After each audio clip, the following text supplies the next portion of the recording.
वो चाहिए। Question number 15 में आपने दे रखा है the number of neutrons present in 5 gram of D2O is, ठीक है ना। तो अपन को देखो, अगर मुझे नंबर ऑफ न्यूट्रॉन चाहिए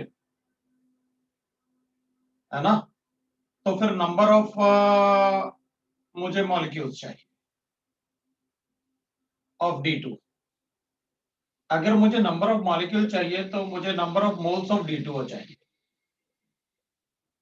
और अगर मुझे number of moles of D2O चाहिए, हाँ मैं रिकॉर्ड कर रहा हूँ राइट ना, और अगर मुझे number of moles of D2O चाहिए तो ऑब्वियस सी बात है, नंबर ऑफ मोल्स क्या होता है अपन को गिवन है क्वेश्चन में wait in grams. Wait in ग्राम कितना गिवन है अपन को, दैट इज 5 ग्राम। अब ये अपन को वेट इन ग्राम गिवन है क्वेश्चन को 5 ग्राम, और मॉलिक्यूलर वेट ऑफ D2O, तो D2O का मॉलिक्यूलर वेट होगा, ड्यूटेरियम का मास 2 होता है, तो 2 + 2 4 + 16 तो 20 ग्राम हो गया। लो भाई, नंबर ऑफ मोल्स होता है weight in gram divided by molecular weight, हो गया अपने पास 5/20। तो नंबर ऑफ मॉलिक्यूल्स क्या होते हैं, तो नंबर ऑफ मॉलिक्यूल्स होता है weight in gram divided by molecular weight multiply by Na। लो भाई हो गया अपने पास नंबर ऑफ मॉलिक्यूल्स आ गए, बिकॉज वी नो दैट ना भाई, अपन ने लिख रखा है ना weight in gram divided by molecular weight is equal to होता है number of molecules divided by क्या होता है, number of molecule divide by Na। तो Any. हाँ ये अपन को पता है, इससे मल्टीप्लाई किया तो नंबर ऑफ मॉलिक्यूल्स आ गए। अब बात करेंगे अपन नंबर ऑफ न्यूट्रॉन्स की, तो अपन कहेंगे देखो भाई, अगर मेरे पास, पहले अपन एक ऐसे कैलकुलेट कर लेते हैं number of neutron in one molecule, तो अपन कहेंगे number of neutrons in one molecule,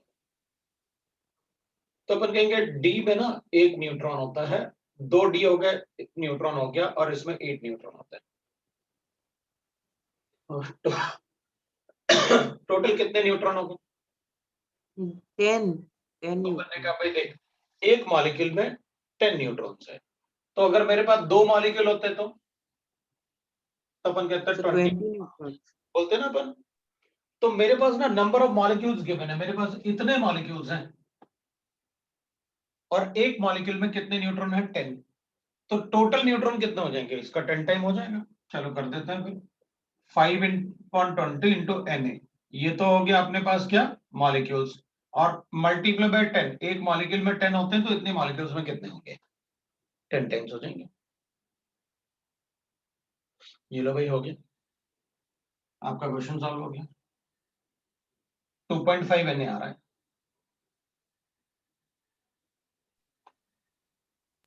और आगे समझ में आया ना, किसी को डाउट नहीं,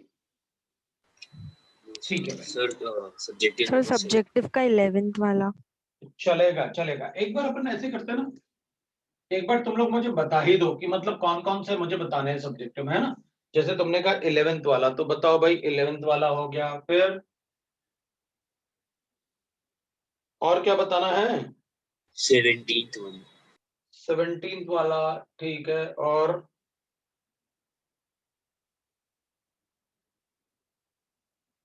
बस इतना ही है, इतना ही है। सर 20th 20th वाला भी है, चलो भाई ठीक है, चलो हो गया। तो ये मैंने आपसे पूछ लिया कि भाई कितने अपन को बताने हैं। तो अपन क्या करते हैं, अब वापस चेक करते हैं और लिखते हैं अपन क्वेश्चन नंबर 11 की बात करते हैं अपन, है? चलो 11 को लिखते हैं। 11 में अपन क्या गिवन है, average atomic mass of the magnesium is given to me 24.31 AMU। Magnesium is composed of 79% of 24 magnesium and 21% mole percent of this। तो देख भाई अपन तो ऐसे गिवन है, मैग्नीशियम एक तो गिवन है मुझे क्या, मैग्नीशियम 24, एक गिवन है मुझे मैग्नीशियम 25, और एक गिवन है मुझे मैग्नीशियम 26। ये 3 मैग्नीशियम है अपने पास, और इनका एवरेज मास मुझे गिवन है, इनका एवरेज मास कितना गिवन है अपन को, 21.34। अब AMU लिखूंगा तो एक एटम का मास है, ग्राम में लिखूंगा तो एक मोल का मास हो जाएगा, और अपन को मोल परसेंट गिवन है तो अपन कहेंगे चलो ग्राम में ही लिख लेते हैं एक मोल का मास। अब इस आइसोटोपिक सैंपल में आप मुझसे कह रहे हो कि मेरे पास ना 79 मोल परसेंट, इसका मोल परसेंट 79 है। सर 21.34 या फिर 24.31? 24.31 है, यस सर। ठीक है ना। तो अपन क्या करेंगे, अपन को गिवन है, अब ये दोनों मिला के अपन को 21% गिवन है, तो ठीक है ना, हमें क्या फर्क पड़ेगा, इसको ले लेते हैं x%, तो ये वाला हो जाएगा 21 माइनस x%, ये लो भाई हो गया, तीनों आ गए अपने पास। अपन को क्वेश्चन में गिवन है कि ये 79% है और ये दोनों कंबाइंडली 21% है, तो 21 में से अगर ये x हो गया तो ये 21 माइनस x हो गया। अब क्या, अब तो सीधा फॉर्मूला लगा average molecular weight, direct formula sir. हाँ सर, हो जाएगा A1 x1 plus A2 x2 plus yes sir हो जाएगा। कर लोगे A3 x3 हो जाएगा। लो भाई अब ये हो जाएगा, ये अपन को गिवन है 24.31, और अब आप कैलकुलेट कर लो 24 इंटू 71/100 और 25 इंटू x/100 और 26 इंटू, मेरे ख्याल से अब इससे आगे नहीं करने वाला मैं, अब x तुम कैलकुलेट कर सकते हो, ये आपका आंसर हो जाएगा। चलो 11th वाला हो गया। तो मुझे जो लगता है वो तुमको इस वाले पार्ट में तुमने कुछ गड़बड़ किया होगा, है ना, तो वो नहीं करना है। 11th के बाद आपने 17th पूछा है, ठीक है, तो 17th की बात करते हैं अपन। 17th में क्या है, क्वेश्चन नंबर 17 में फ्रॉम 200 मिलीग्राम ऑफ, सर बोलो 11th में मोल परसेंटेज पूछा था ना, तो इससे मोल परसेंटेज आएगा। किससे आ गया ना ये मोल परसेंट, तो अपन से यही तो पूछा था उसने कि भाई मोल परसेंट, क्योंकि ये भी मोल परसेंट था, ये भी मोल परसेंट, ये भी मोल परसेंट है ना, तो 21 भी मोल परसेंट है तो x भी मोल परसेंट होगा और 21 माइनस x भी मोल परसेंट होगा। बोलो कोई डाउट है?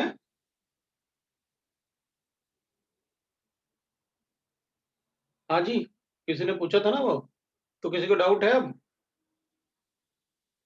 नहीं सर। ठीक है, तो x जो आएगा वो मोल परसेंट ही आएगा। अपने पास 200 मिलीग्राम ऑफ CO2 है,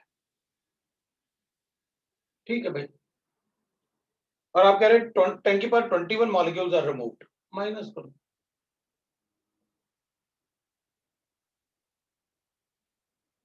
रिमूव, माइनस करूंगा तो रिमूव हो जाएगा। इसमें पूछा है मोल्स लेफ्ट, हाँ तो ठीक है ना, ये तो बड़ा इजी हो गया, इन दोनों को भी मोल्स में कन्वर्ट कर देता हूं।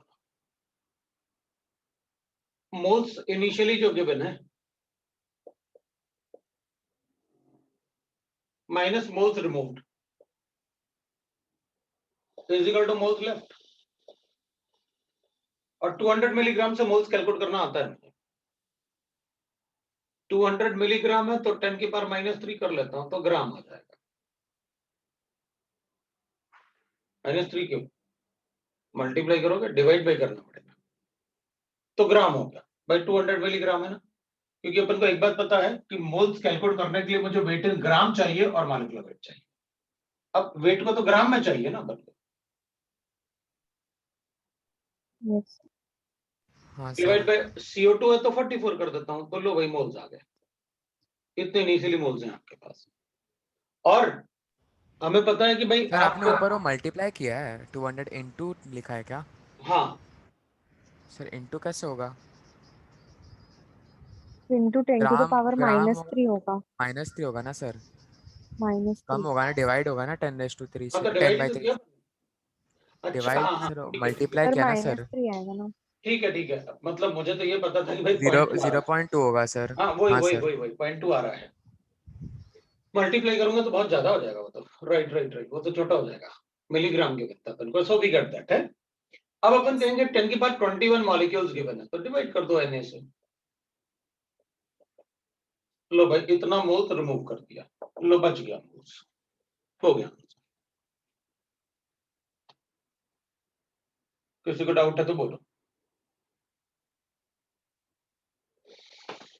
ठीक है ना? और वो है से उसको मोल्स में कन्वर्ट करने के लिए डिवाइड किया ना। हाँ, molecule number of molecules divided bye Avogadro number is number of moles.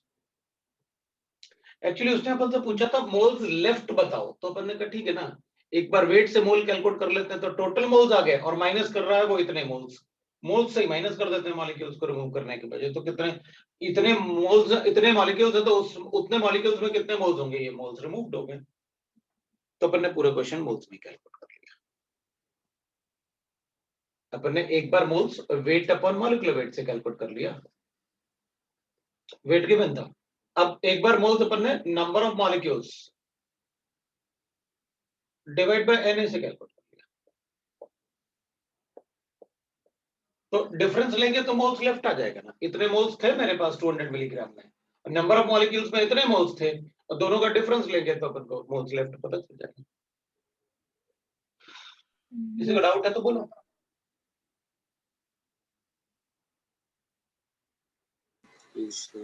No doubt, तो कैलकुलेट कर लेना।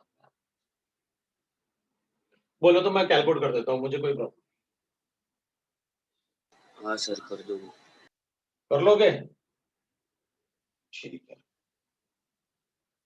मेरे पास 3 मोल्स ऑफ क्वेश्चन नंबर 20 की बात कर रहा सर हूँ। ये कैलकुलेट करके दिखा दो ना। हो गया, लो उसमें क्या, ये लो, ये मेरे पास आ गया 0.2 डिवाइडेड बाय 444 माइनस 21, ये कैंसिल हो गया, सो 100 आ गया, मतलब 100/6 हो गया। 100 के 10 की पावर 2 था ना, तो 0.0016, ये 10 की पावर 2 बच गया था, डिवाइड बाय 6.023 था, ये है इजिकल टू मेरा आंसर है। तो ठीक है, इसको डिवाइड कर लेते हैं भाई, 2/44 है तो 2 डिवाइड बाय 440 लिख लूंगा, माइनस कर दूंगा मैं, दैट इज 1/6 हो गया। तो 1.602 तो मुझे पता है कितना होता है, वो होता है 0.166 इंटू हो गया 0.01, तो ये आ गया मेरे पास 220। ये 220 आएगा तो मैं कैलकुलेट कर लेता हूँ 1/220 कितना होगा, तो 1/220 ऐसे कैलकुलेट कर लेता हूँ, तो ये आ गया मेरे पास 0.0000, तो ये आ गया मेरे पास 1000। अब इसको कैलकुलेट करूंगा तो it comes out to be almost कितना टाइम्स, 4 टाइम्स ना, तो 4 टाइम्स कर लेते हैं, तो 4 टाइम्स लिखूंगा तो 880 आ जाएगा इधर, 880 मतलब 120 बच गया, 120 बचेगा तो एक जीरो लगाता हूँ, तो ये आ गया 5 टाइम्स हो जाएगा 1100, तो लो भाई 5 टाइम्स इतना काफी है। सो 4.5 इंटू 10 की पावर -3 आ रहा है, इसको लिखूंगा तो माइनस करूंगा 0.00, अब इधर 1 2 मतलब इधर डेसिमल ना, तो अपन क्या करेंगे, इसका मल्टीप्लाई करेंगे, तो ये तो आ गया अपने पास 1.6 इंटू 10 की पावर -1, और ये 1 ये हो गया 10 की पावर -2, तो -3 कर लेता हूँ सीधा, 1.66 इंटू 10 टू द पावर -3। लो भाई अब इसको माइनस कर देता हूँ, तो मेरे पास आ गया 4.5 इज इक्वल टू 1.66, माइनस कर देता हूँ, लो भाई कर दिया, इधर लेके गया 4 आया, 6 आया, 8 आया और 3.8, लो इतने मोल्स बच गए, हो गया आंसर।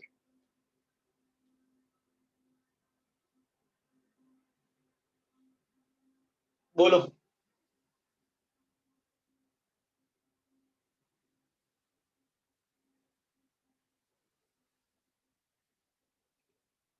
तो अब अपन क्वेश्चन नंबर सर बोलो, जो आंसर किया उसमें आंसर अलग है, क्या दिया हुआ है? 0.288। 0.288, मैंने कुछ गड़बड़ तो नहीं किया, एक मिनट रुकना, 4.5 और 1.6 ना, 6 0 था तो 4 आया, इधर 4 बच गया तो इधर से लिया 2, ये 2.84 है। Okay sir.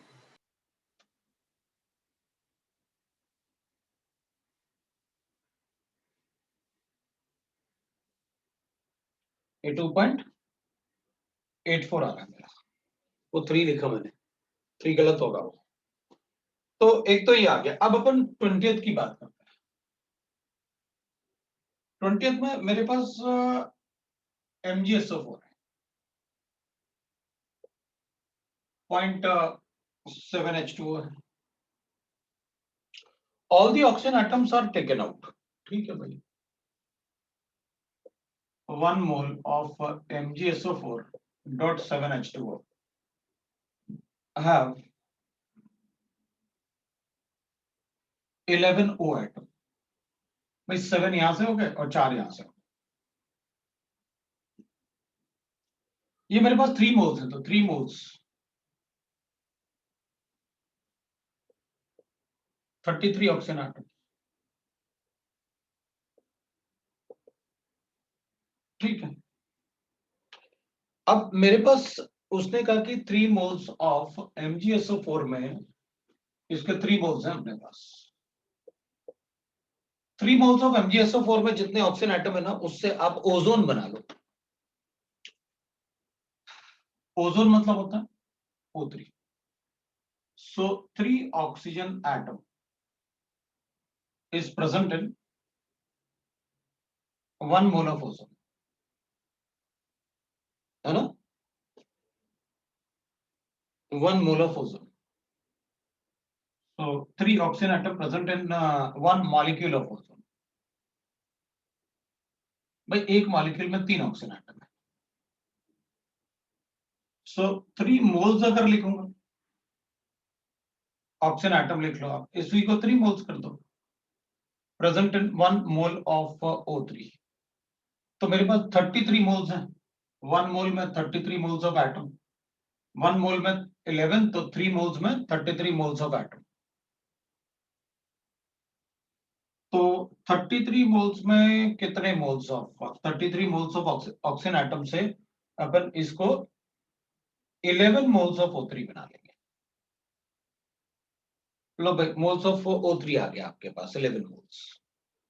तो जब आपके पास मोल्स होंगे तो उसको मॉलिक्यूल में कैसे कन्वर्ट करते हैं? Multiply by Avogadro number. लो भाई, तो therefore number of molecules of ozone present कितना हो गया? 11 मोल्स हैं, मल्टीप्लाई बाय Na कर दो तो आपके पास आ गया number of molecules of ozone. अब इतना तो इसलिए लिख रहा हूं कि आपको बताना है मुझे, नहीं तो मैं तो सीधा सीधा करता भाई, मुझे क्या लिखना, मैं तो कहता भाई MgSO4 है .7H2 है, 11 एटम, 3 से मल्टीप्लाई किया तो 3 मोल में 33 हो गए। एक ओजोन में 3 होते हैं, इसका मतलब है 10 मोल्स ओजोन हो गया। 10 मोल ओजोन है तो मॉलिक्यूल कितने हो गया? मतलब 11 मोल ओजन सर। 11 मोल आ रहे हैं ना, रुको, 11 मोल्स हो गए अपने पास, क्योंकि 33 से अब 11 मोल हो गए तो 11 इंटू कर दूंगा, खत्म हो गया क्वेश्चन मेरा। मतलब ज्यादा लिखने की जरूरत नहीं है, वो तुमको लिख के बता रहा हूँ ये सब वर्ड्स में कि भाई कैसे आप सोचोगे, क्या करोगे, जब रिवाइज करो तो कैसे सोचना है अपन को। देखो भाई, एक मोल में कितने एटम्स हैं? 11। तो 3 मोल्स में कितने एटम होंगे? 33। एक ओजोन में 3 ऑक्सीजन एटम है, तो कितने मोल्स ऑक्सीजन हो गए अपने पास? 11। 11 मोल्स हैं, तो मोल्स को कैसे मॉलिक्यूल में कन्वर्ट करना है वो सब आपको बताना होगा ताकि आपको आ जाए। अब बताओ, सब्जेक्टिव हो गया? ऑब्जेक्टिव में Yes, कोई ऑब्जेक्टिव में कोई डाउट है? yes, sir. Objective 9th. Objective में भी डाउट है। अब एक मिनट, अपन ऑब्जेक्टिव भी देख लेते हैं भाई।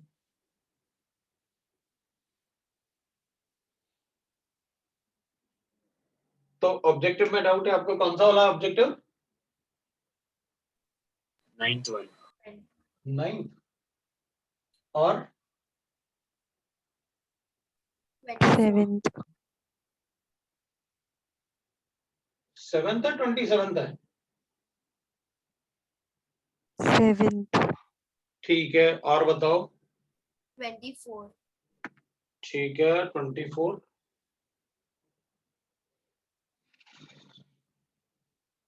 और किसी को कोई डाउट है तो बताओ। सर 27। 27th भी लिख लिया ऑब्जेक्टिव में। और बता दो अगर किसी को और कोई डाउट है। मैंने आपको काफी क्वेश्चन दिए थे सॉल्व करने के लिए। लास्ट टाइम आपको 15 दिया था, इस बार भी मैंने 15 दिया था। 30 तो 30 क्वेश्चन नंबर 30 भी बता दूंगा, ठीक है। सर 30 क्वेश्चन दिए थे आपने। 30 दिए थे तो अप टू 30 दिया था या मतलब 15 के बाद 30 दिए थे? सब्जेक्टिव में अप टू 25 और ऑब्जेक्टिव में 15 के। अप टू ऑब्जेक्टिव में अप टू, सर सब्जेक्टिव में अप टू 25। ठीक है, और ऑब्जेक्टिव में अप टू 30. 30। चलो ठीक है, अपन क्वेश्चन सॉल्व करते हैं। तुमको जो पूछना है आप पूछ सकते हो, क्योंकि मैंने आपको सारे कंसेप्ट बताए हुए हैं। सर 22 भी। तो लास्ट टाइम अपन ने, मेरे ख्याल से मैंने 7th वाला आपको बताया था लास्ट टाइम। लास्ट टाइम तो 7th वाला डिस्कस किए थे ना अपन। The atomic weight of the two elements are given to be. देख भाई, ए और बी, ये 11th वाला है। ए का एटॉमिक वेट 40 यूनिट है और बी का एटॉमिक वेट 80 यूनिट है। अब यूनिट लिखो, या यूनिट मतलब एक एटम का मास होता है रिस्पेक्टिवली। तो अपन क्या करेंगे, और एटॉमिक वेट लिखना है तो अपन लिख सकते हैं 40 gram. Atomic weight is equal to 80 gram. Atomic weight 1 mole का मास होता है और यूनिट मतलब एक एटम का मास होता है। तो यूनिट को अगर ग्राम में लिखो उसको, तो 1 मोल का मास हो जाता है। ये मैंने आपको बताया। If x gram of A contains y atoms, how many atoms are present in 2x gram of B? हाँ तो ठीक है। तो moles of A x by 40, तो number of atom of A is equal to weight in gram divided by atomic weight, moles हो गए, और multiply by Na लिखूंगा तो ये एटम्स हो गए। और ये वैल्यू मुझे गिवन है, ये वाला value that is equal to y, ये बता रहा है। अब वो कह रहे हैं कि भाई number of atoms present in 2x gram of B। तो अपन कहेंगे भाई देखो, मोल्स ऑफ B कैलकुलेट कर लो। Moles of B 2x divided by 80। तो एटम्स ऑफ B कितना होगा, तो atom of B will be equal to 2x divided by 40 into 2x divided by 80 into लिख लूंगा Na। तो इसमें अगर अपन चेक करेंगे ना, तो अपन इस वाले पार्ट को, ये तो ऐसे कैंसिल हो जाएगा ना, 40 का ऐसे आ जाएगा, फिर वैल्यू तो y की आ जाएगी ना। है ना। तो x by Na, x by 40 into Na आ रहा है ये तो इसका मतलब ये तो y के बराबर ही हो गया। तो हाँ ऊपर सर। क्या गया आंसर, y ही होगा आंसर। मतलब इसमें x ग्राम में जितने एटम है उतने ही atom 2x gram of B में प्रेजेंट है। कैलकुलेशन से आ गया अपने पास। बताओ, यस सर। बोलो, सबको आ गया। चल दूसरा देखते हैं। 7th के बाद 9th वाले, ये 7th वाला क्वेश्चन। हाँ 11th नहीं था, 7th था। 7th फिर 11th क्यों लिखा है? अब 9th वाले की बात करते हैं। Number of atom present in this much gram of Fe। ये तो बेटा बिल्कुल एकदम वैसे ही हो गया ना भाई। इसमें नंबर ऑफ एटम जो होंगे, तो number of atom in this, अच्छा अलग अलग गिवन है तो चलो ठीक है, तो कैलकुलेट कर लेते हैं। तो मोल्स ऑफ Fe कितना गिवन है अपन को, 558.5 डिवाइडेड बाय Fe का मास कितना है, 55.85। 55.85 ये मास आ जाएगा, ठीक है। तो इसको, ये नंबर बड़ा अच्छा लग रहा है ना, इसको इसे कैंसिल करेंगे तो 10 टाइम्स आ रहा है, तो 10 मोल्स हो गए। तो एटम्स ऑफ Fe 10 Na आ गया। अब चलो कैलकुलेट करते हैं अपन। तो ए ऑप्शन लिखा मैंने, twice the that atom present in 60 gram. Calculate कर लेते हैं इसके एटम कितने हैं, twice the atom present in 60 gram. तो ए ऑप्शन में moles of carbon 60 by 12 5 moles. तो atoms of carbon is equal to कितना हो जाएगा, तो अपन कहेंगे 5Na। ये तो करेक्ट हो गया option. Why it is so, क्योंकि ऑप्शन ए में गिवन था कि ये जो है ये इसका ट्वाइस है, ये लिखा हुआ है ऑप्शन ए में, बिल्कुल करेक्ट है कि ये इसका ट्वाइस है, बिल्कुल सही है, तो ऑप्शन ए करेक्ट है। बी वाले ऑप्शन में अगर अपन चेक करेंगे तो बी वाले ऑप्शन इसलिए गलत हो जाएगा क्योंकि आयरन के अपन को एटम लिखने तो 10 into 6.023 into 10 to the power 23 लिखना पड़ेगा, मतलब 6.023 इंटू 10 की पावर 24 आ जाएगा, जबकि अपन को ऑप्शन में 22 गिवन है, इसलिए वो गलत हो गया। सी वाला इसलिए गलत हो जाएगा क्योंकि half of 8 gram of Fe, so moles of He is equal to 8 by 4, that is equal to 2 moles, तो एटम्स कितने हो जाएंगे 2Na, गलत हो गया, वो तो गलत है, और डी वाला गलत है। सो आपका क्वेश्चन नंबर 9 हो गया। क्वेश्चन नंबर फिर 9 के बाद आपने पूछा मुझसे 22 देख लेते हैं फिर 22 questions. Number of electron present in 1.8 ml of water, liquid अपन को गिवन है। वाटर का डेंसिटी क्या होता है? हाँ भाई, वाटर का डेंसिटी कितना होता है? 1 ग्राम पर ml होता है। जब अपन को कुछ भी गिवन नहीं है ना, तो लिक्विड वाटर का डेंसिटी हमेशा 1 ग्राम पर ml होगा। तो अपन क्या करेंगे, देख, डेंसिटी ऑफ H2O 1 ग्राम पर ml, volume is given to us 1.8 ml, so weight of H2O will be equal to density into volume, so that will be equal to 1.8 gram आ गया।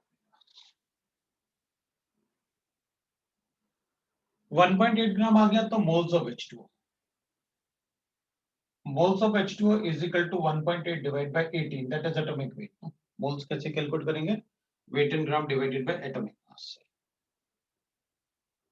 ये आ गया अपने पास पॉइंट 1। तो क्या बताना अपन को, नंबर ऑफ इलेक्ट्रॉन्स, तो number of molecules is equal to आ गया 0.1 इंटू Na। अब मॉलिक्यूल आ गया तो इलेक्ट्रॉन बता देता हूं, number of electron.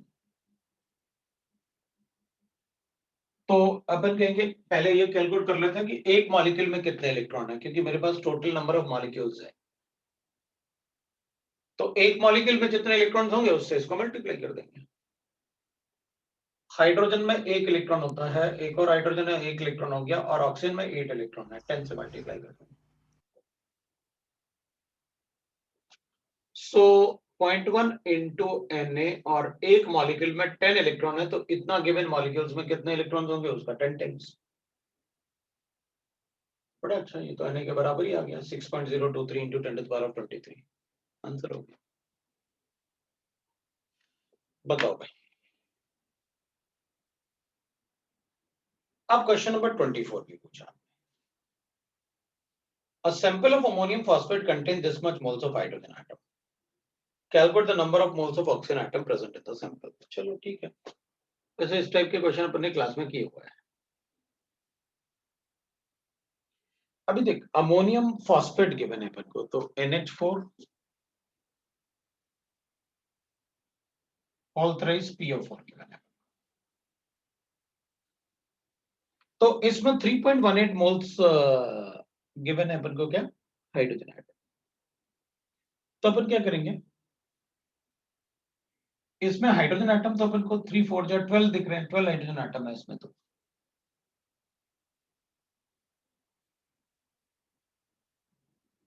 1 mole of ammonium phosphate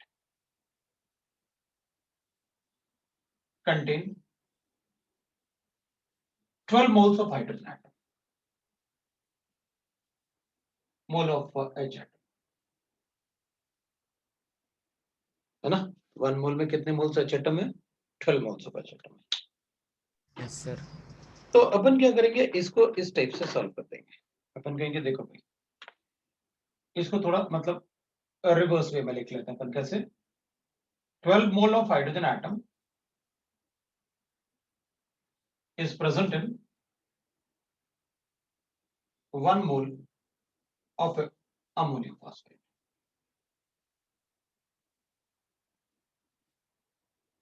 ठीक है, तो 3.18 मोल्स में कितने moles hydrogen, moles of hydrogen atom is present in how many moles, तो अपन कहेंगे 1/12 into 3.18 moles of ammonium phosphate. ये आ गया अपने पास मोल्स ऑफ अमोनियम फॉस्फेट। हो गया अपना क्वेश्चन। अपन क्या करेंगे, अब अपन ये बता देंगे कि देख भाई अमोनियम फॉस्फेट में इसके 1 मोल में 12 हाइड्रोजन एटम होते हैं, तो अगर 3.18 मोल्स ऑफ हाइड्रोजन एटम है तो इसके कितने मोल्स हैं। अब ऑप्शन के लिए लिख देते हैं भाई, ये अपने पास मोल्स आ गए, कितने मोल्स हैं जिसमें कि ये मोल्स हाइड्रोजन एटम के प्रेजेंट है, तो इतना मोल्स ऑफ अमोनियम फॉस्फेट में 3.18 मोल्स होगा। तो अब अपन ऑप्शन के लिए लिख देते हैं 4 मोल oxygen atom is present in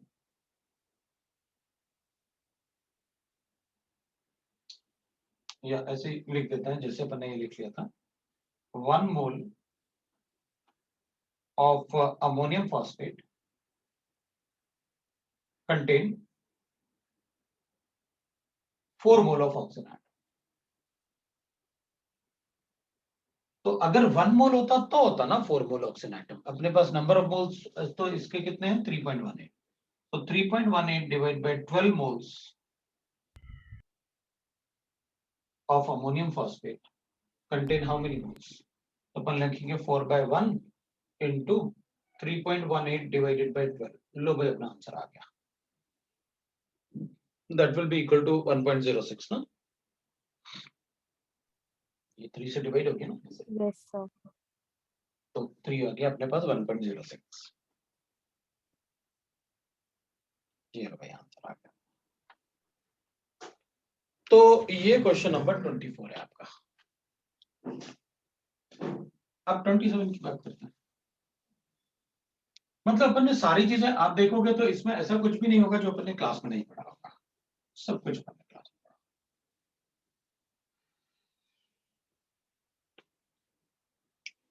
27 में अपन को गिवन है, ये तो कन्वर्जन है ना, ये तो बताया था मैंने आपको, C/5 is equal to F minus 32 divided by 9। ये तो कन्वर्जन है, इसमें क्या करना है 27 वाले में। Sir sir 1 molecule is equals to 3 atoms जो आपने बताए थे वो सिर्फ एलिमेंट्स के लिए लिख सकते हैं ना,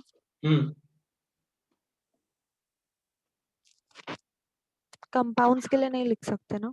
ना, ओके सर। हाँ जी भाई, तो 27 में तो सीधा फॉर्मूला है ना, ये तो कैलकुलेशन करना है और क्या भाई। फ़ारेनहाइट गिवन है तो डिग्री सेंटीग्रेड कैलकुलेट कर लूंगा, डिग्री सेंटीग्रेड गिवन है तो फ़ारेनहाइट कैलकुलेट कर लूंगा। और अगर फॉर्मूला नहीं पूछा है तो अपन को पता होता है 37 degree centigrade is equal to 98 fahrenheit होता है, कैलकुलेट कर लेना उससे। ये बॉडी टेम्परेचर है एक्चुअली, अपना बॉडी का टेम्परेचर डिग्री सेंटीग्रेड में होता है 37 और फ़ारेनहाइट होता है 98। तो जब अपन को ऐसे होता है ना, बुखार आता है, फीवर आता है, तो अपन कहते हैं 102 हो गया फीवर, तो 102 का मतलब है इससे इंक्रीज हो गया फीवर, 102 हो गया, 105 पे तो खत्म ही आ जाएगा सब कुछ। तो बॉडी टेम्परेचर 7 अगर फ़ारेनहाइट अगर बढ़ेगा तो सब खत्म आ जाएगा, बहुत सारे पार्ट काम करना ही बंद कर देंगे। तो ये तो फॉर्मूला है सीधा सीधा फ़ारेनहाइट और डिग्री सेंटीग्रेड का कन्वर्जन, जो अपन को याद रखना ही पड़ेगा। और क्वेश्चन नंबर 30 में अपन को गिवन है the value of gas constant in calories पर डिग्री टेम्परेचर पर मोल इज अप्रोक्सीमेटली 2। ये तो बताया था ना मैंने, आर का वैल्यू, वैल्यू ऑफ आर ना 0.0821 एटमॉस्फेयर लीटर पर मोल पर kelvin, are is 8.314 joules per मोल पर केल्विन। और 2 कैलोरीज पर मोल पर केल्विन। ये लो भाई,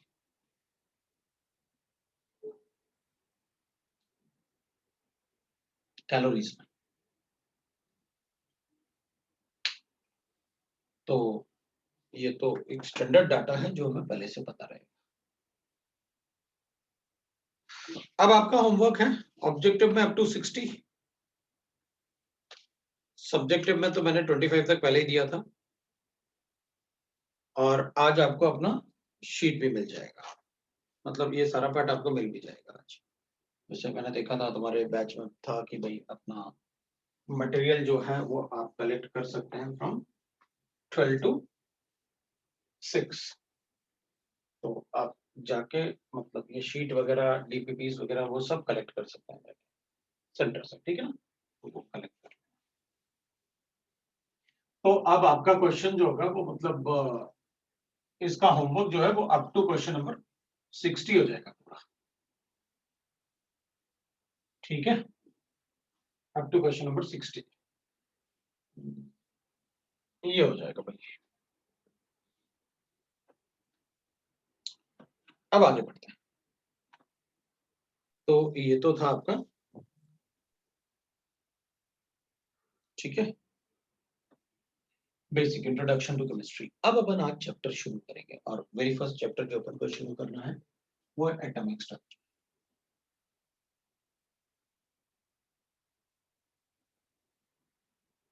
वो अपन को एटॉमिक स्ट्रक्चर, सो राइट ना, सर जो शीट मिली है ना उसमें, बोलो बोलो। सर जो शीट मिली है ना हम लोग को उसमें 52 तक ही है ऑब्जेक्टिव। और सब्जेक्टिव भी 17 तक ही है। तो फिर जो क्वेश्चन अपने थे वो तुम्हारे उसमें है क्या? सर आपने जो पीडीएफ भेजे थे ना हम लोग ने उसमें से किए थे, इसमें सब्जेक्टिव में टिल 17 ही था, तो टिल 25 हम लोग ने वो पीडीएफ में से किया था। बट अभी इसमें आप बोल रहे हो ऑब्जेक्टिव अप टू 60 करना है, लेकिन 52 तक ही दिया है। तो वही करना है बस, 52 ओके तक सर। देना है, क्योंकि फिर अपन क्या करेंगे ना, जैसे मैं कुछ भेजूंगा फिर अपने पास कुछ और है, वो ठीक नहीं है। अपन को जो मटेरियल मिला अपन तो उसी से ही सॉल्व करेंगे भाई। तो मेरे भी 60 है। अपन तो मतलब मेरे में 60 क्वेश्चंस है। तुम्हारे में 60 तक है? अरे हाँ सर, अलग अलग। ऑब्जेक्टिव भी 26 है।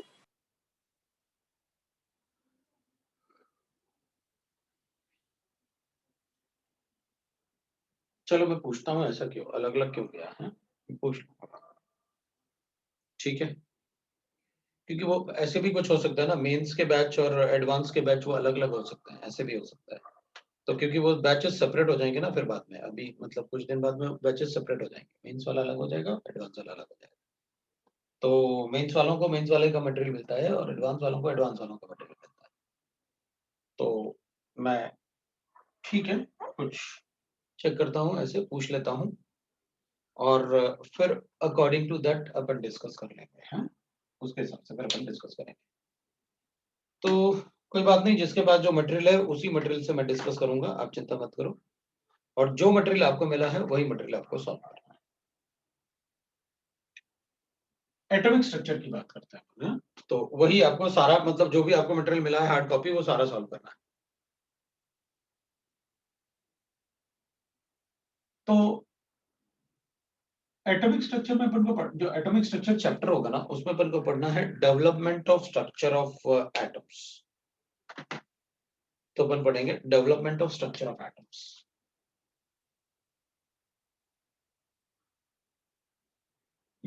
of different structure of atom, structure of atom।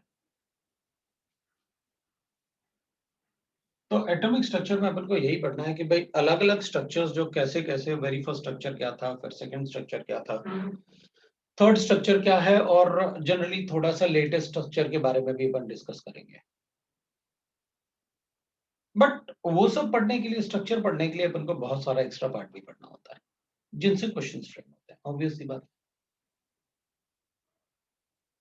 तो डेवलपमेंट में अपन क्या पढ़ते हैं, इसमें लिखते हैं अपन कि भाई देखो,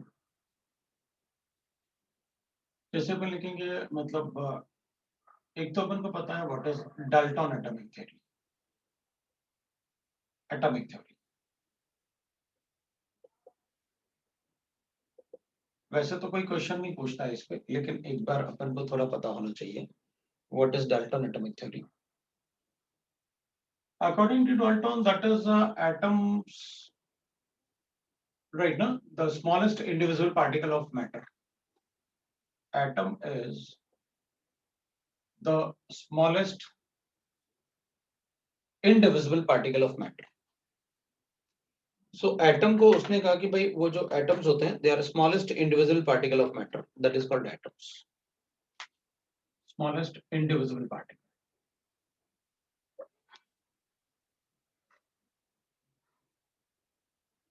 Particle. ये फर्स्ट पोस्टुलेट था उसका, डाल्टन ने जो अपन को बताया था। But now atoms are divided into many particles. Are divided into many particles. In many particles. बहुत सारे तो अपन को पता है, जैसे इलेक्ट्रॉन है, प्रोटॉन है, न्यूट्रॉन है। Electron, proton, neutron, neutrino, right, meson, etcetera. ऐसे अपन बहुत सारे पार्टिकल्स, मोर देन 35 पार्टिकल्स। अब सर हम एटॉमिक स्ट्रक्चर पढ़ रहे हैं ना? हाँ, तो मतलब मेरे ख्याल से वही पढ़ा अपन। चैप्टर 2 ना सर, स्टार्ट हो गया। बिल्कुल, दूसरा चैप्टर शुरू हो गया अपना। दूसरा चैप्टर क्या अपन कहेंगे, ये पहला ही चैप्टर है हमारा भाई। वो तो इंट्रोडक्शन टू केमिस्ट्री था, जो आपने थोड़ा बहुत मोल्स के बारे में बताया हमको, पीवी इक्वल टू एनआरटी के बारे में बताया हमको। अब चैप्टर शुरू किया अपन ने, एटॉमिक स्ट्रक्चर, मतलब एक्चुअल में देखा एटॉमिक जाए, है ना, वो अपन ने शुरू किया। बट वो पार्ट भी जरूरी था जो पार्ट अपन ने पढ़ा, क्योंकि उसके बगैर तो अपन केमिस्ट्री पढ़ ही नहीं पाएंगे। उस पार्ट को बार बार मतलब थोड़ा अपन को आना चाहिए अच्छे से। तो जब तक हमें एटम, मॉलिक्यूल्स, आयन, इन सब के बारे में इंफॉर्मेशन होगा तो थोड़ा पढ़ना मुश्किल होता है। तो लेकिन अभी तो अपन एटम को बहुत ज्यादा डिवाइड सर करते हैं। हाँ बोलो। वो atoms can be divided many particles में लास्ट वाला मेसॉन है क्या? हाँ मेसन जो भी है, एम है ना वो? बिल्कुल बिल्कुल, मीसॉन है। Okay sir. ठीक है ना। अब और भी अपन बहुत सारे नहीं लिख रहे थे, इलेक्ट्रॉन, प्रोटॉन, न्यूट्रॉन भी लिखते तब भी अपन को चलता। अपन को तो बस किया कि एक दो और लिख दो, ठीक रहेगा। मीसॉन है। तो these are different particles, right. दूसरा अपन कहेंगे, ये कहता है कि mass of any atom will remain constant.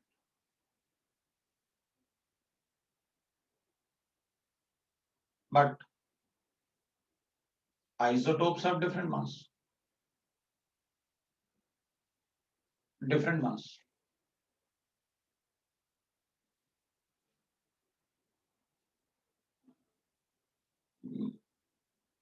ठीक है। Atoms cannot be created nor it can be destroyed. Created nor it can be destroyed. Destroyed.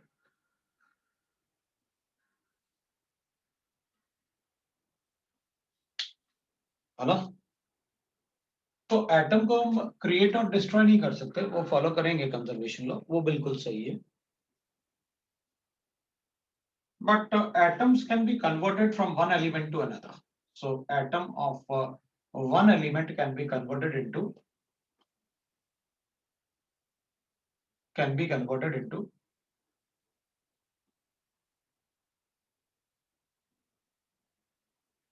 atom of other element. Other element. अपन दूसरे एलिमेंट में कन्वर्ट कर सकते हैं। Atom of one element can be converted into the atom of other element. ऐसे कर सकते हैं। वो रेडियो एक्टिविटी से, by radioactivity, radioactivity. तो इसका मतलब तो ये हो गया कि अगर किसी एक एलिमेंट के एटम को अगर अपन दूसरे एलिमेंट के एटम में कन्वर्ट कर सकते हैं, तो आयरन के एटम को गोल्ड में कन्वर्ट कर दो। भाई आप बोल रहे हो ना कि भाई एक एलिमेंट को अपन, atom of one element can be converted into the atom of other element, तो ठीक है, फिर आयरन को गोल्ड में कन्वर्ट कर दो, हमारे पास खूब सारा गोल्ड हो जाएगा। तो अपन कहेंगे कन्वर्ट तो कर सकते हैं, लेकिन उसके लिए अपन को रेडियो एक्टिव फिनोमेना के प्रोसेस करने के लिए हमें न्यूक्लियर रिएक्टर्स की जरूरत पड़ेगी। और न्यूक्लियर रिएक्टर में जो एनर्जी कंजम्पशन होता है वो बहुत ज्यादा होता है, मतलब जो कन्वर्जन का प्राइस जो होता है वो बहुत ज्यादा होता है। ये तो थ्योरेटिकली बड़ा अच्छा लग रहा है कि अच्छा एक एटम को दूसरे एटम में कन्वर्ट कर सकते हैं, बहुत बढ़िया बात है फिर तो, लेकिन उसका जो कॉस्ट है वो बहुत ज्यादा है। सर न्यूक्लियर, अगर कॉस्ट कम होता तो फिर हर आयरन के ऑब्जेक्ट्स को गोल्ड में ही बना लेते सब लोग, अगर कॉस्ट कम होता। हाँ वही बात है ना, फिर तो गोल्ड के कोई बेचारे की तो कोई कीमत ही नहीं होती फिर तो तो। फिर गोल्ड का प्राइस डाउन हो जाता। बिल्कुल बिल्कुल होता। सप्लाई ज्यादा डिमांड कम होता। हम्म। तो but it can be converted, और अब अपन पढ़ेंगे भी थोड़ा बहुत रेडियो एक्टिविटी, न्यूट्रॉन का डिस्कवरी तो इसी से हुआ था, रेडियो एक्टिविटी से तो पढ़ना ही पड़ेगा थोड़ा। फिर अपन कहेंगे according to this atoms combines to form molecule in a simple ratio of atoms, to form molecule in a simple ratio। लेकिन अभी मतलब अपन को पता है, but molecules like sugar and polymers, carbohydrates, है ना, enzymes contain large number of atoms, है ना, etc. contain large number of atoms।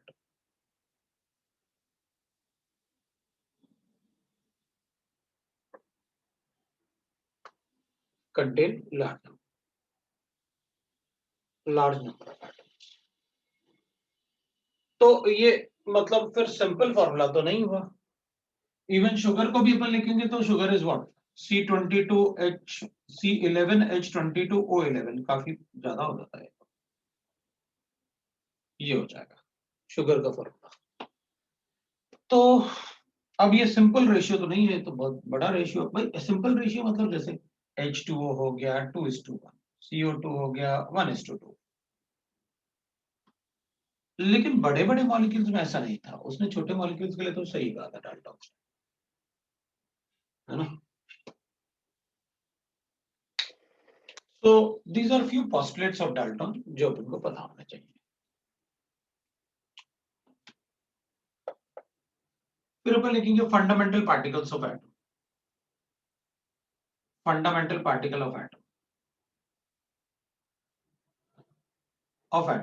अब फंडामेंटल पार्टिकल्स का मतलब होता है वो पार्टिकल जो सभी एटम में प्रेजेंट हो और जिन्हें हम इजीली कैलकुलेट कर पाए, they are called fundamental particles.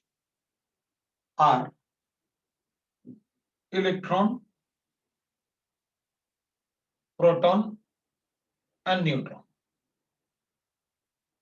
सभी एटम में ये तीनों पार्टिकल होते हैं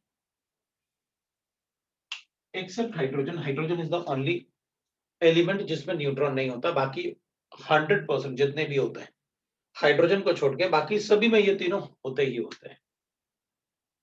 so that's why we called them as a fundamental particles of atom, because all atoms, है ना, all atom contain these particles, इसलिए अपन उन्हें फंडामेंटल पार्टिकल्स बोलते हैं except hydrogen atom which do not contain neutrons, which do not contain neutron, उसमें neutron नहीं होता है हाइड्रोजन। बाकी उसके अलावा बाकी कोई भी ऐसा एटम नहीं है जिसमें ये तीनों पार्टिकल नहीं होते हैं, सभी में होते हैं ये तीनों पार्टिकल। तो मोस्टली अपन को क्या पढ़ना होता है, हमें पढ़ना होता है that is the properties of these fundamental particles. तो we'll write the properties of fundamental particles. तो अपन को इनके प्रॉपर्टीज पढ़ने होंगे, the properties of fundamental particles, electron, proton and neutron. तो मैं इनके प्रॉपर्टीज लिखूंगा भाई, what is the property of electron, proton, neutron. तो ये वाला पार्ट बस एक आइडिया अपन को पहले से था, मैंने बस ये बट करके जो लिखा हुआ कि अभी हम काफी कुछ मॉडिफिकेशन कर चुके हैं, तो हमें उस मॉडिफिकेशन के हिसाब से ही थोड़ा पढ़ना होता है। तो मैं भी जो भी पार्ट पढ़ाऊंगा वो थोड़ा सा मॉडिफिकेशन को ध्यान में रख के ही पढ़ाऊंगा कि भाई आगे कोई क्वेश्चन ऐसे डायरेक्टली तो नहीं पूछने वाले कि डाल्टन के पोस्टुलेट लिखो, है ना। लेकिन एक बात है, स्कूल में अपन से कुछ भी पूछ सकते हैं, तो स्कूल का ध्यान रखना, इसलिए मैंने आपको बताया। और ऐसा भी नहीं है कि मतलब अपन जो पढ़ रहे हैं वो स्कूल में भी काम आएगा, स्कूल का भी लिए भी पढ़ रहे हैं और जेई के लिए भी पढ़ रहे हैं, दोनों ही आपका कवर हो रहा है। सो ऐसा नहीं है कि नहीं हम सिर्फ जेई के लिए पढ़ रहे हैं, स्कूल के लिए नहीं पढ़ रहे हैं, हम स्कूल के लिए भी पढ़ रहे हैं, मैं आपको स्कूल के लिए भी पढ़ा रहा हूँ, ये सब स्कूल में भी काम आएगा अपने। अब अपन प्रॉपर्टीज की जैसे बात कर रहे थे ना, फंडामेंटल पार्टिकल्स, तो मैं लिख लेता हूँ प्रॉपर्टीज, इलेक्ट्रॉन की प्रॉपर्टीज, प्रोटॉन की प्रॉपर्टीज और न्यूट्रॉन की प्रॉपर्टीज, प्रोटॉन और न्यूट्रॉन ऐसे लिख लेते हैं, these are the properties। तो अपन ऐसे इनके प्रॉपर्टीज देख लेते हैं, क्या क्या अपन को इसमें आना चाहिए। तो एक छोटा सा टेबल बना लेते हैं, बहुत ज्यादा नहीं लिखना है अपन को, थोड़ा छोटा सा टेबल बनाना है। एक तो अपन लिख सकते हैं इलेक्ट्रॉन का मतलब जैसे डिस्कवरी किसने किया, थोड़ा सा डिटेल में पढ़ भी लेंगे कि कैसे डिस्कवर किया, लेकिन मुझे ये टेबल ज्यादा जरूरी है। इसके अलावा ज्यादा कुछ अपन को नहीं भी पता है तो भी चलेगा। इलेक्ट्रॉन का डिस्कवरी तो जे थॉमसन ने किया, जे थॉमसन। और प्रोटॉन का डिस्कवरी गोल्डस्टीन, गोल्डस्टीन। और न्यूट्रॉन न्यूट्रॉन जेम्स चैडविक। ठीक है भाई, तो जेम्स चैडविक ने न्यूट्रॉन को डिस्कवर किया। अब अपन लिखेंगे रिप्रेजेंटेशन, मतलब कैसे रिप्रेजेंट करते हैं। तो इलेक्ट्रॉन को रिप्रेजेंट अपन ऐसे करते हैं, उसका मास अपन को 0 लेना होता है और चार्ज उसका -1 होता है। इलेक्ट्रॉन को अपन ऐसे रिप्रेजेंट करते हैं,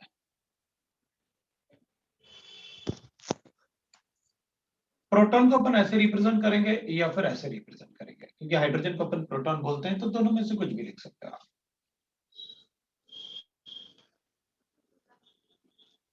न्यूट्रॉन को आप ऐसे लिखोगे, दैट इज न्यूट्रॉन, न्यूट्रॉन का रिप्रेजेंटेशन ऐसे होता है। मतलब अपन न्यूट्रॉन अभी तक तो अपन n लिखते थे, लेकिन अब उसका मास और उसका चार्ज दोनों बताएंगे। इसमें मास भी 1 होता है, चार्ज भी 1 होता है, और इसमें मास 0 होता है लेकिन चार्ज उसका -1 है, इसका चार्ज +1 है। ये प्लस जो 1 लिखा हुआ है यहाँ पर अपन ने चार्ज लिखा हुआ है, वो न्यूट्रल होता है। इसलिए चार्ज लिख लेंगे अपन भाई, what is the charge on this, charge को E से डिनोट करते हैं अपन। इसका चार्ज होगा -1.6 into 10 to the power -19 coulomb. बिल्कुल भाई, -19 कूलम्स हो जाएगा, और ये हो जाएगा +1.602 into 10 to the power of -19 Coulomb's.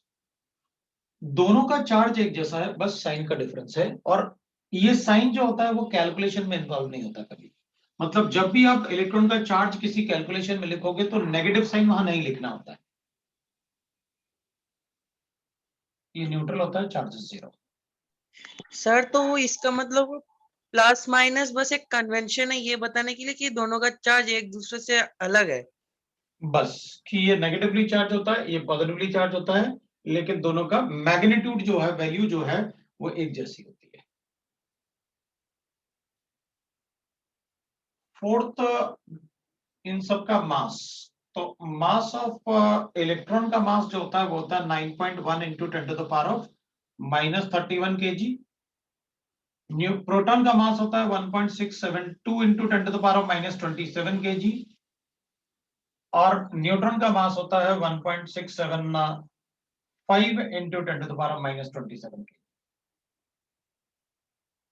इनमें से सबसे ज्यादा हैवीएस्ट कौन सा होगा? Sir neutron. इलेक्ट्रॉन -31 है, बहुत छोटा होगा। ये -27, ये -27, ये 5 हो गया और ये 2 था, इसलिए अपन बता रहे हैं ये 5 लिखने से कि ये हैवीएस्ट है न्यूट्रॉन।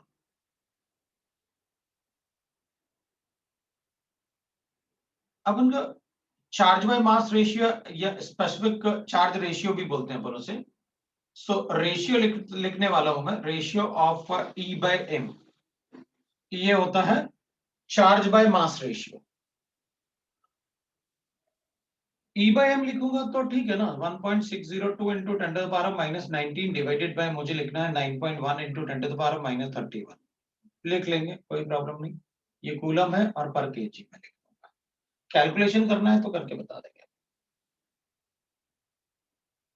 इसके लिए भी वही लिखेंगे, 1.602 इंटू 10 की power minus 19 divided by that is 1.672 into 10 to the power minus 27 coulombs पर केजी। तो चार्ज बाय मास रेशियो अपन से कई बार पूछते हैं और मैं भी आपसे क्वेश्चन में पूछूंगा। अभी कैलकुलेट नहीं किया लेकिन बाद में मैं आपसे पूछूंगा बिल्कुल। तो 0 होगा ना सर?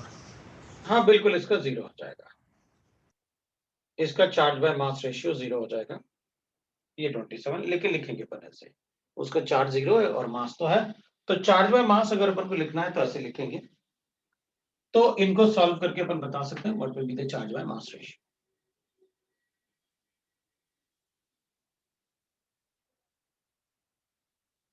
इसका डिस्कवरी जो था जे थॉमसन ने किया था by cathode ray experiment.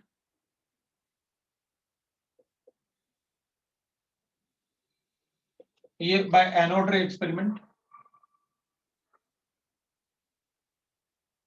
Ray experiment, और चैडविक ने बाय रेडियो एक्टिविटी।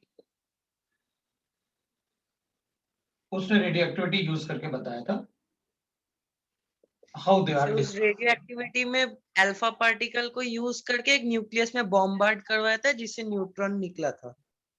चलो तो फिर अपन ऐसे भी कर लेंगे, देख लेंगे अपन और उसको कैलकुलेट कर लेंगे।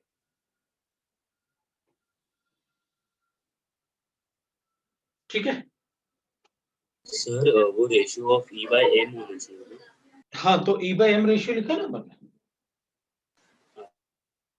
ये अपन को गिवन था, ये भी अपन को पता है, तो इसको और इसको डिवाइड करके लिखा मैंने। तो वो कई बार अपन से पूछते हैं स्पेसिफिक चार्ज रेशियो या E by M ratio directly बोल देते हैं, तो अपन को बताना होता है। So that is nature dependent on nature of gas, on nature of gas.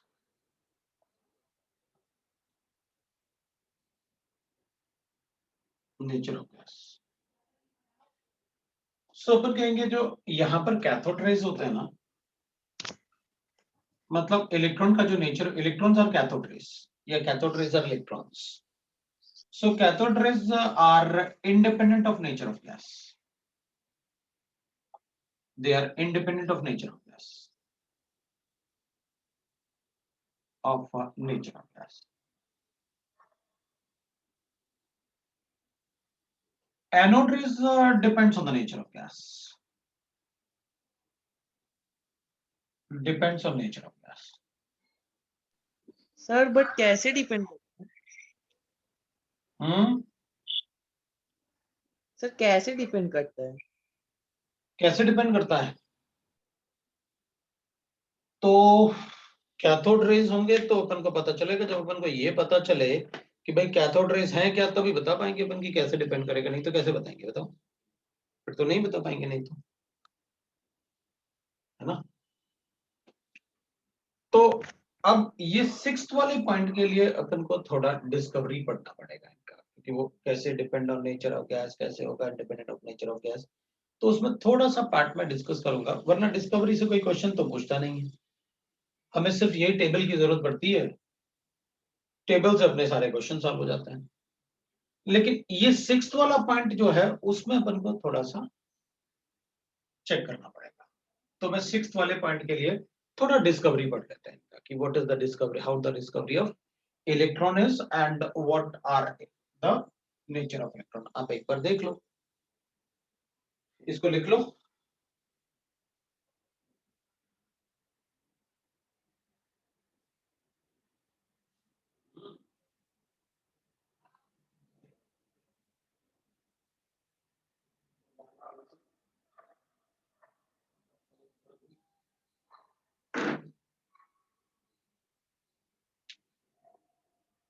लिख लिया? जी सर। चलो एक मिनट रुकना, एक ही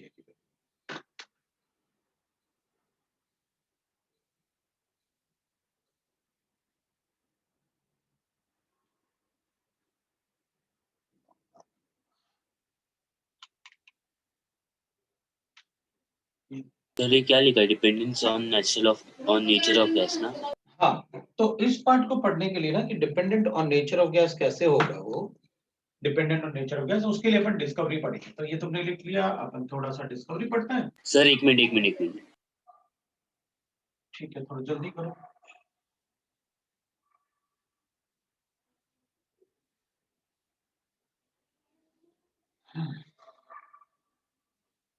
उसके लिए नहीं, वरना मैं डिस्कवरी फिर पढ़ाता ही, लेकिन अपन डिस्कवरी थोड़ा सा जरूरत पड़ेगा अपन को, depend how that nature of gas वाला पॉइंट, और इस पॉइंट से ना इस वाले पार्ट में अपन को वो पॉइंट काफी इंपॉर्टेंट होगा, how it depends on the nature of gas. तो अपन डिस्कवरी ऑफ इलेक्ट्रॉन की बात कर लेंगे भाई। तो अपन लिखते हैं discovery of electron, discovery of electron की बात।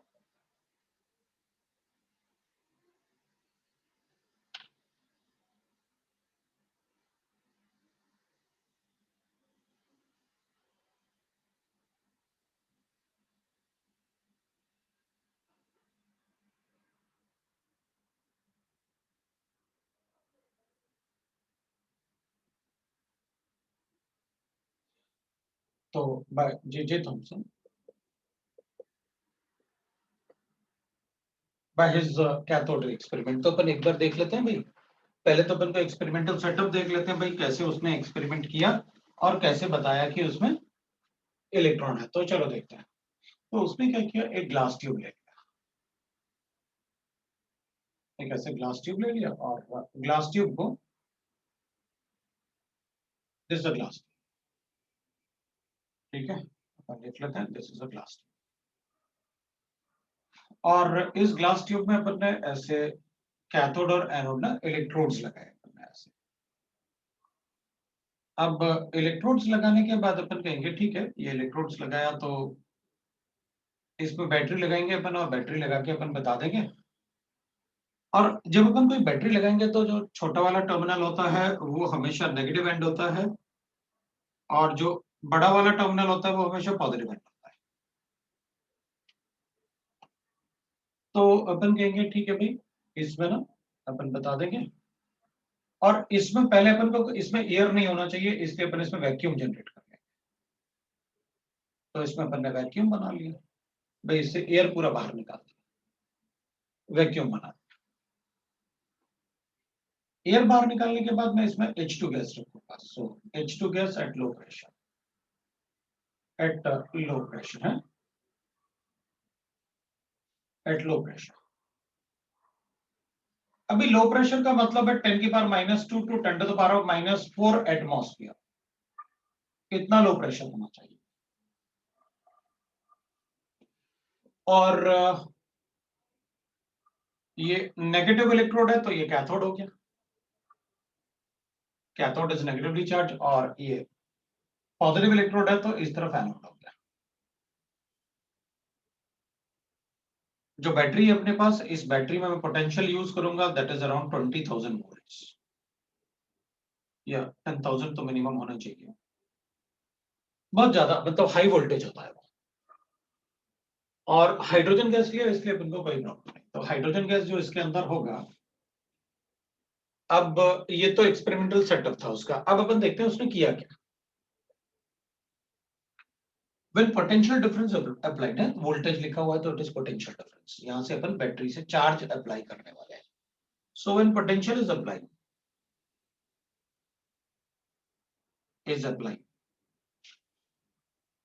तो जब अपन इसमें पोटेंशियल अप्लाई करेंगे तो ऑब्वियस सी बात है होगा क्या, एनर्जी अपन सप्लाई करेंगे applied, then the H2 molecule break into hydrogen atoms. तो जो H2 मॉलिक्यूल होता है ना अपना, that will break into the hydrogen atom. So H2 molecule will break into the hydrogen atom and then H atoms gets ionized। तो अपन को बोल रहे हैं कि भाई इतना ज्यादा एनर्जी अपन ने अप्लाई किया है कि जो H2 मॉलिक्यूल था वो एनर्जी मिलने से हाइड्रोजन एटम में कन्वर्ट हो गया, ये बॉन्ड ब्रेक हो गया। और उसके बाद जो हाइड्रोजन एटम है उसका एक जो वैलेंस इलेक्ट्रॉन था वो H+ आयन में कन्वर्ट होके इलेक्ट्रॉन भी निकल गए बाहर, इधर भी एनर्जी था यूज में। तो अपन कहेंगे भाई हाइड्रोजन एटम तो अपन को पता है कैसे होता है। हाइड्रोजन एटम में क्या होता है, एक ही शेल होता है, न्यूक्लियस होता है, उसमें एक प्रोटॉन होता है और एक इलेक्ट्रॉन होता है। तो हाइड्रोजन एटम में इतना ज्यादा एनर्जी अपन दे रहे हैं कि वो एनर्जी से ये इलेक्ट्रॉन का जो इसके साथ अट्रैक्शन था ना पॉजिटिव चार्ज के साथ, वो अट्रैक्शन भी ब्रेक हो गया ये वाला और इलेक्ट्रॉन बाहर निकल गया, वो ऐसे आ गया। इतना हाई एनर्जी में हाइड्रोजन सर वो इलेक्ट्रॉन बाहर निकल, पोटेंशियल मतलब हाई वोल्टेज ना, मतलब ऑब्वियसली पोटेंशियल मतलब हाई वोल्टेज। Okay sir. ठीक है, उसको अपन अप्लाई करेंगे तो विल गेट दिस। तो अब अपन क्या करेंगे, अपन कहेंगे देखो भाई इसमें H+ आयन भी जनरेट हुआ और इलेक्ट्रॉन भी जनरेट हुआ। यहाँ पर H+ आयन भी जनरेट हुए, इलेक्ट्रॉन भी जनरेट हुए, H+ आयन भी जनरेट हुआ, इलेक्ट्रॉन भी जनरेट। ये पॉजिटिवली चार्ज इलेक्ट्रोड है बिकॉज एनोड है, और ये नेगेटिवली चार्ज इलेक्ट्रोड है बिकॉज वो कैथोड है। तो यहां पर क्या हो रहा था कि जब ये रेज जो थे ना, क्योंकि ये इलेक्ट्रॉन को तो इसकी तरफ अट्रैक्ट होंगे, ये इलेक्ट्रॉन तो इसकी तरफ अट्रैक्ट होंगे, तो उसने क्या किया कि इलेक्ट्रॉन इसकी तरफ, ऑब्वियसली बात है अगर वो आयनाइज हो रहा है तो इलेक्ट्रॉन उसकी तरफ जा रहे होंगे, तो उसने यहां पर एक फोटोग्राफिक प्लेट लगाया, यहां पर एक फोटोग्राफिक प्लेट लगाया, ये फोटोग्राफिक प्लेट। अब फोटोग्राफिक प्लेट होता है वो जनरली अपन जिंक सल्फाइड यूज करते हैं। उसकी प्रॉपर्टी होती है कि जब कोई पार्टिकल आके उस पर स्ट्राइक करे तो वो वहां ग्लो करता है। और जब इलेक्ट्रॉन यहाँ ग्लो कर रहा था, इलेक्ट्रॉन यहाँ स्ट्राइक कर रहा था, तो जिस पॉइंट पे इलेक्ट्रॉन ग्लो कर रहा था, इलेक्ट्रॉन का रेज जाके टकरा रहा था फोटोग्राफिक प्लेट से, तो उस पॉइंट पे ग्रीन कलर का ग्लो आ रहा था, उस पॉइंट पे ग्रीन कलर का ग्लो आ रहा था। तो यहाँ ग्रीन कलर का ग्लो आ रहा था, यहाँ ग्रीन कलर का ग्लो आ रहा था, इधर भी आ रहा था, लेकिन जिस पार्ट पे ये इलेक्ट्रोड था उधर नहीं आ रहा था, क्योंकि उधर वाले इलेक्ट्रॉन तो इलेक्ट्रोड से क्या हो गए, एब्जॉर्ब हो गए, और जो इलेक्ट्रॉन एब्जॉर्ब नहीं हो पाए वो इधर ग्रीन ग्लो दे रहे थे। तो ग्रीन ग्लो देने से उसको लगा कि भाई इसमें ग्रीन ग्लो दे रहा है तो मतलब कोई तो पार्टिकल है जो उसको आके वहां स्ट्राइक कर रहा है। तो उसने वहां पर उस पार्टिकल को ऑब्जर्वेशन के लिए रखा कि भाई कैसे, मतलब क्या हो रहा है, चलो वो देखते हैं। तो उसने क्या किया, यहां पर ना बहुत हाई वोल्टेज का इलेक्ट्रिसिटी उसने अप्लाई किया, यहां पर बहुत हाई वोल्टेज का इलेक्ट्रिसिटी, मतलब इससे ज्यादा वोल्टेज का इलेक्ट्रिसिटी यहां अप्लाई कर, जितना वोल्टेज यहां था उससे ज्यादा वोल्टेज का यहां अप्लाई किया। तो जब उसने इलेक्ट्रिसिटी ज्यादा वोल्टेज का अप्लाई किया तो ये जो इलेक्ट्रॉन ऐसे जा रहे थे ना, वो यहां बेंड होना शुरू हो गया, वो इलेक्ट्रॉन यहां बेंड होना शुरू हो गया पॉजिटिव चार्ज की तरफ, ये ऐसे बेंड होना शुरू हो गया पॉजिटिव चार्ज। तो उधर बेंड कुछ भी नहीं हो रहा था, तो उसे एक बात तो पता चल गया कि अगर ये सारे के सारे पार्टिकल, अगर मैंने इससे ज्यादा वोल्टेज अप्लाई किया तो इस तरफ बेंड हो गए, इसका मतलब दे आर नेगेटिवली चार्ज, क्योंकि वो पॉजिटिव चार्ज की तरफ बेंड हो रहा है। नेगेटिव की तरफ कोई भी बेंड नहीं हो रहा, इसका मतलब है इनमें चार्ज है, दे आर चार्ज पार्टिकल्स। अब उसने क्या किया, प्रोटॉन तो थे ही उसमें, ऑब्वियसली बात है।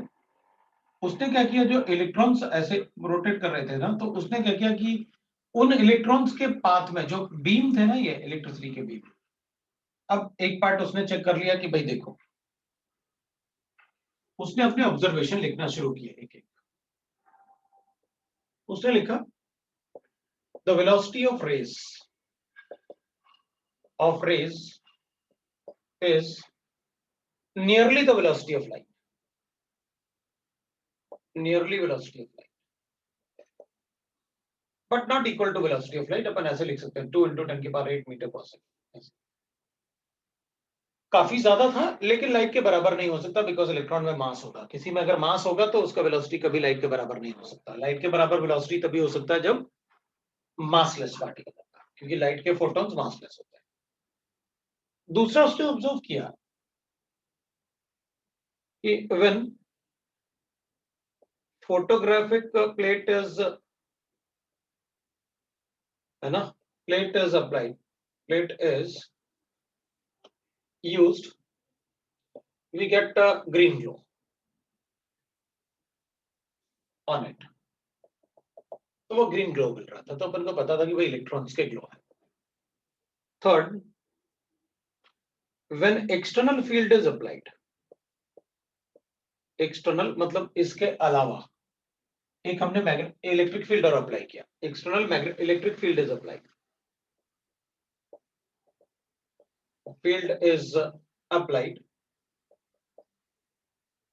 the rays bend towards positive, that is cathode, positive electrode, rays bend towards positive electrode,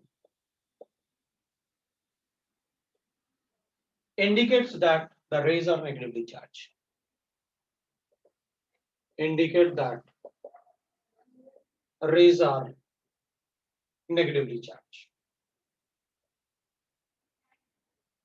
तो अपन को पता चल गया कि वो रेज जो थे वो नेगेटिवली चार्ज थे।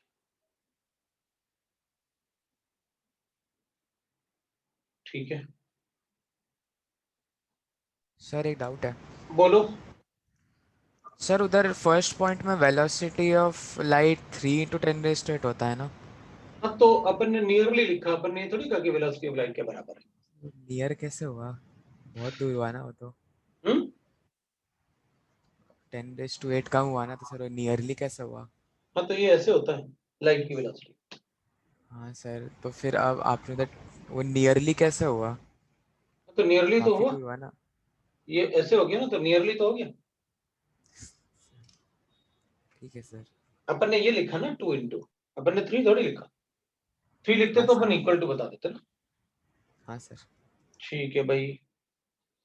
तो अब उसने क्या किया ना, एक तो अपन को चार्ज पता चल गया कि they are negatively charge particles. अब उसने क्या किया कि भाई ठीक है, इलेक्ट्रोड हटा दो। अब उसने यहां पर ना एक ऐसे, एक मतलब क्या किया, एक छोटा सा ऐसे पोल लगाया और उस पोल पे ऐसे फैन लगा दिया, ऐसे जैसे फैन होता ना कि भाई अपन विंड व्हील जैसे होता है, वैसे लगाया उसने। तो उसने क्या चेक किया कि since the rays are moving towards this, उसने यहां पर एक ऐसे व्हील लगा दिया और उसने देखा कि जो इलेक्ट्रॉन आके इस व्हील से टकरा रहे थे ना ऐसे, तो इस व्हील को रोटेट भी कर रहे थे ऐसे, इस डायरेक्शन में जिस डायरेक्शन में वो पार्टिकल्स जा रहे थे। तो ये व्हील को रोटेट तो तभी कर सकते हैं जब इनमें मास होगा, क्योंकि भाई मेरा हाथ ऐसे अगर है तो लाइट के फॉल करने से वो ऐसे रोटेट नहीं होने वाला, उसमें कोई पार्टिकल आके टकराएगा तो वो रोटेट होगा, नहीं तो नहीं। तो सर ये ये व्हील वाला वापस बताओ ना। हाँ, चेक करूंगा ना, अभी थोड़ी ऐसे हो जाएगा तुरंत। तो अपन क्या करेंगे, हमें क्या पता चल गया, उसने क्या किया कि भाई जो उसने ये जो रेस के पाथ में एक व्हील लगा दिया, ऐसे व्हील लगा दिया। तो अब हो क्या रहा था कि वो रेज जो आ रहे थे जो इससे टकरा रहे थे, तो इसको रिवील को किस डायरेक्शन में, इस डायरेक्शन में रोटेट कर रहे थे। मतलब एक तरीके से छोटे छोटे पार्टिकल्स थे, छोटे छोटे पत्थर जैसे होंगे। मतलब मैं तो काफी बड़ा बता दिया मैंने पत्थर, लेकिन उसका नेचर पार्टिकल कैरेक्टर होगा। तो जब वो पार्टिकल जाके उस व्हील को टकराते होंगे तो व्हील को रोटेट करते रहे हैं उस तरफ। जैसे अपन को फैन रोटेट करना है ना, तो अपन क्या करते हैं, उसको ऐसे पकड़ लेते हैं, तो वो रोटेट कर रहा था। तो वो रोटेट कर रहा था, इसका मतलब है कि इनका मास है और उनमें पार्टिकल कैरेक्टर है। so पर लिखेंगे these rays has mass, so have particle character। किसी में भी अगर मास होगा तो पार्टिकल कैरेक्टर भी होगा, उसमें मास होगा तो पार्टिकल कैरेक्टर होगा, क्योंकि एक इसका मास है तो किसी को दूसरे को टकरा के उसको रोटेट कर सकता है। लेकिन लाइट में मास नहीं होता, इसलिए लाइट फैन को टकरा के फैन को रोटेट नहीं कर सकता। Light they do not required any medium to travel. वैसे भी आपने वैक्यूम बना दिया, they do not required any medium to travel, any medium to travel. उनके लिए कोई मीडियम की जरूरत नहीं है। अब आते हैं अपन काम की बात में। ये सारा पार्ट आपको एक बार समझ में आ गया। वो इलेक्ट्रॉन है, उसमें नेगेटिव चार्ज था, ये तो होना ही था। Velocity nearly velocity of light, mass है तो वेलोसिटी ऑफ लाइट से तो कम ही होगा, तो नियरली लिखा अपन ने। फोटोग्राफिक प्लेट पे ठीक है ग्रीन ग्लो देता है, क्योंकि रेज है तो किसी, ऑब्वियसली बात है, मेरी गाड़ी की जो लाइट है वो रेडियम पे फॉल करेगा तो चमकता है, वो मुझे पता है। वो कार में रोड साइन लगे होते हैं ना साइड में, तो वो किसी पे भी अगर रेज फॉल करेंगे वो ग्लो तो करेगा करेगा। तो सभी अपन को पता है। बस इसमें क्या ग्रीन ग्लो है, ये अपन को थोड़ा सा पता है कि भाई ग्रीन कलर का ग्लो आता है इसमें। अब लिखते हैं इफ, अब मेरी मर्जी मैं कहूंगा if oxygen gas is used in place of hydrogen. अब मैंने गैस चेंज कर, हाइड्रोजन गैस, तो मैंने क्या किया, हाइड्रोजन गैस को बाहर निकाला, ऑक्सीजन गैस डाल दिया। अब क्या हुआ, देन जो ऑक्सीजन मॉलिक्यूल था ना, O2 मॉलिक्यूल, वो ऑक्सीजन एटम में कन्वर्ट हो जाएगा।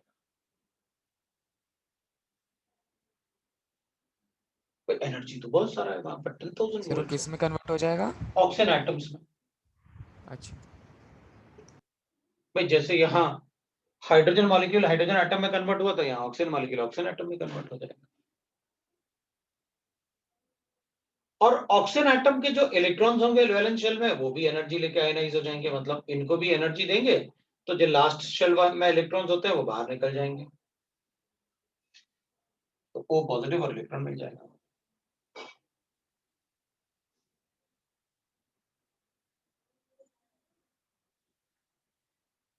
अब अपन कहेंगे ठीक है, अगर मैं ऑक्सीजन गैस लेता हूं इसके अंदर, तो ये O पॉजिटिव और इलेक्ट्रॉन जनरेट करेगा। तो अपन क्या करेंगे, आप गैस कोई भी लो, एनोड रेस की तरफ तो इलेक्ट्रॉन नहीं जाएगा, कैटायनिक पार्ट थोड़ी जा सकता। भाई आप गैस कोई भी लो, एनोड रेस की तरफ तो इलेक्ट्रॉन नहीं जाएगा, क्योंकि पॉजिटिव चार्ज है ना, तो नेगेटिव चार्ज इलेक्ट्रॉन प्रोड्यूस करेगा ना वो। कोई भी गैस ले लो आप। तो हमने कहा अच्छा, इसके अंदर गैस कोई भी लो, एनोड की तरफ तो इलेक्ट्रॉन नहीं जाएगा, इसका मतलब है कि एनोड रे दैट कैथोड रेस, ये कैथोड रेस है, क्योंकि एनोड की तरफ जाने का मतलब है कैथोड रेस होंगे, दे आर नेगेटिवली चार्ज। सो इसका मतलब ये हो गया कि गैस आप कोई भी लो, इलेक्ट्रॉन ही जाएगा एनोड की तरफ।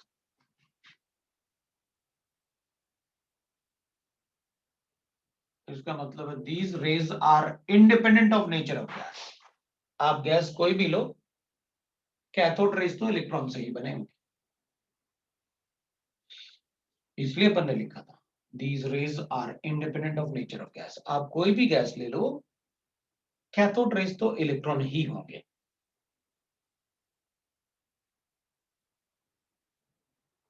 तो so that they are independent of nature of gas, so these rays मतलब they are cathode rays are made of electrons, are electron rays. So they are independent of nature of gas.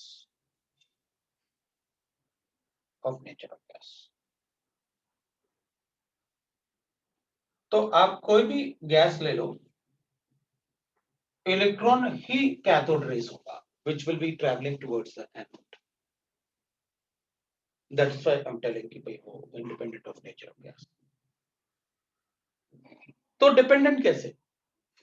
अगर proton की बात करें तो proton में देखेंगे ये electron का डिस्कवरी है. So this is how it is discovered. अपने लिए एक तो ये पॉइंट मैंने आपको बताया था लास्ट टाइम, और ये बाकी पॉइंट तो अपन को ऑलरेडी याद ही थे. अब अपन बात करते हैं भाई इसमें इस पॉइंट का ध्यान रखना कि आप गैस कोई भी लो, इलेक्ट्रॉन ही मतलब cathode rays is made up of electron, we know that. And the rays which are traveling towards the anode is always electron irrespective of the nature of gas. It is the electron which are traveling towards the anode.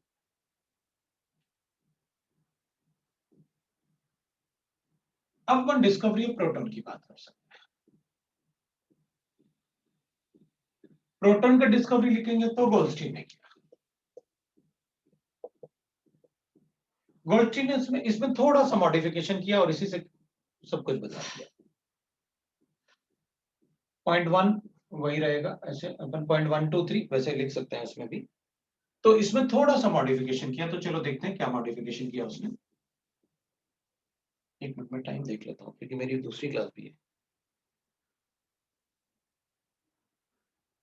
नहीं अपने पास time तो नहीं है, discuss तो नहीं कर पाएंगे क्योंकि जल्दबाजी करूंगा नहीं. ठीक है, डिस्कवरी ऑफ इलेक्ट्रॉन हो गया अपना. प्रोटॉन और न्यूट्रॉन अपन नेक्स्ट टाइम पढ़ लेंगे और आगे भी डिस्कस कर लेंगे next time. So that is about the discovery of electron. ये आपका आज का क्लास है.